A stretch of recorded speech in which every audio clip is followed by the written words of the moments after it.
punta? Yan na. Kita kami. Tulungan kita. Ako na maglalagay ng mga kutsara. Amel, happy birthday. Thank you. Batiin mo si tita mo? Kita kami.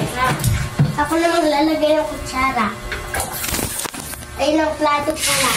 Hindi mo abu. Amel, birthday mo, di ba? Abos ko lalagay. Ba't ka naghuhugas? Ng plato.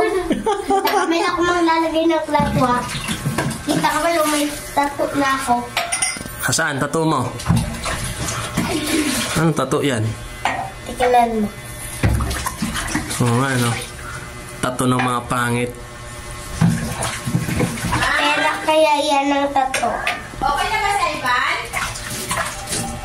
Hi, Bes. Birthday ko. Excuse me. Ano? Joke lang. Yung birthday mo tapos pinaghugas ka ng plato, ano? Wow, ano nga. Hindi lang ito, Besh. Kaya mo yan. Okay, enjoy your birthday.